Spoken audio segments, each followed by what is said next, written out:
مناسک اور ارکان ہیں، اور پھر اس کے بعد جو کل قربانی ہے، آج جہاں پر اصل قربانی ہے وہاں جہاں ہو رہی ہے اور جہاں کل ہوگی، ان سب کو مبارک ہو۔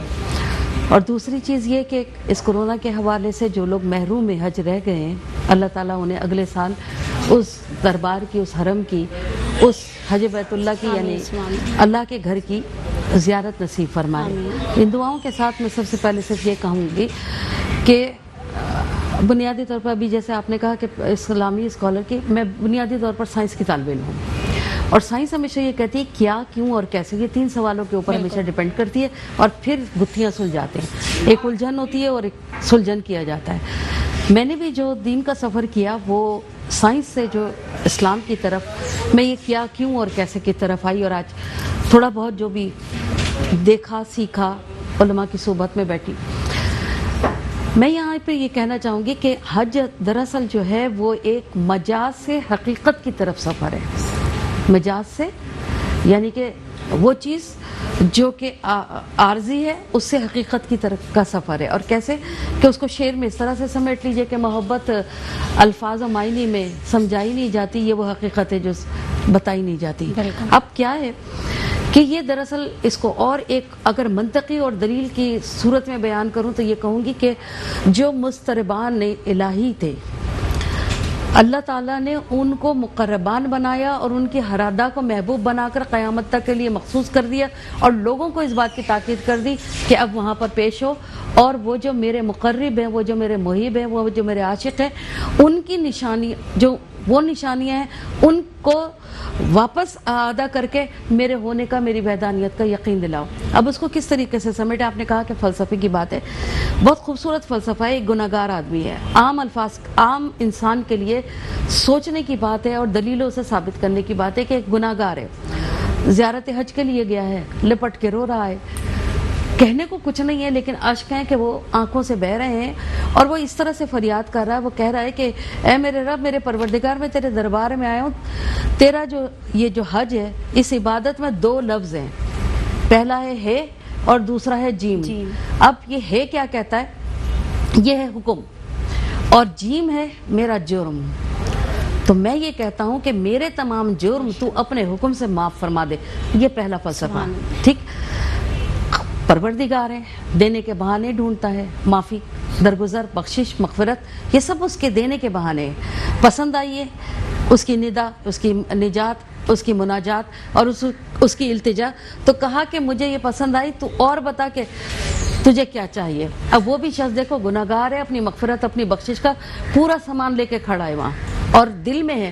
میں بتانا کیا چاہتی ہوں کہ حج کا فلسفہ کیا ہے۔ تو اس نے یہ کہا کہ میرے رب، تو غفار ہے، تو تمام چیزوں کو جاننے والا ہے، بخشش کرنے والا ہے، توبہ قبول کرنے والا ہے، مغفرت کرنے والا ہے، تو میرے رب پھر حج میں تیرا واسطہ تیرے ان 2 الفاظ کا دیتا ہوں۔